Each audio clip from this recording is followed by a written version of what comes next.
Magandang araw sa iyong lahat. Ang kwento natin ngayon ay tungkol sa isang buhay ng tao sa pamagatang liwanag sa dilim. Sa buhay, hindi may iwasan ang pagsubok. Minsan, parang ang dilim-dilim na ng mundo natin.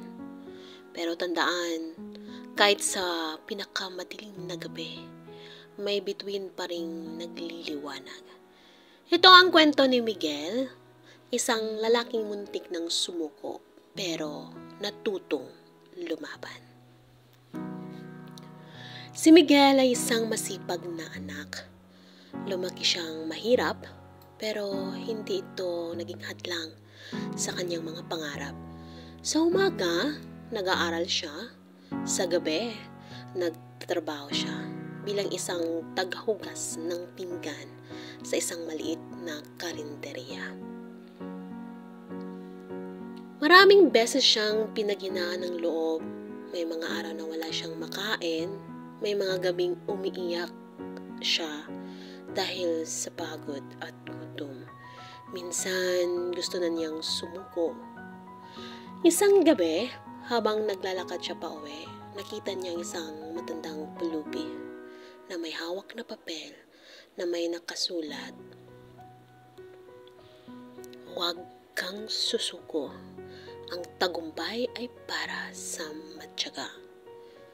Napahinto si Miguel. Sa isip niya, kung ang pulubing iyon ay may pag-asa pa, paano pa kaya siya?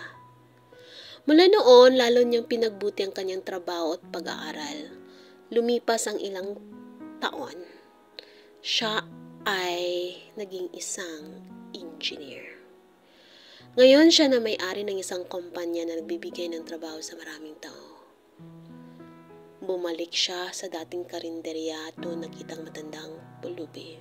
Lumuhod siya at sinabing, "Nay, maraming salamat po. Ang simpleng mensahe niyo ang nagbigay sa akin ng pag-asa." Ngumiti ang matanda at sinabing, "Anak, minsan ang liwanag ay nasa isang simpleng salita lang. Huwag kang susuko." Kaya mga kaibigan, tandaan, sa buhay, darating ang pagsubok pero huwag tayong susuko. Minsan ang tagumpay isang hakbang lang mula sa pagbagsak.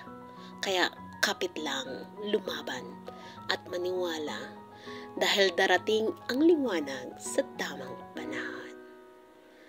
Hanggang sa muli, ang kwento ng iyong buhay, ito ay si Tia.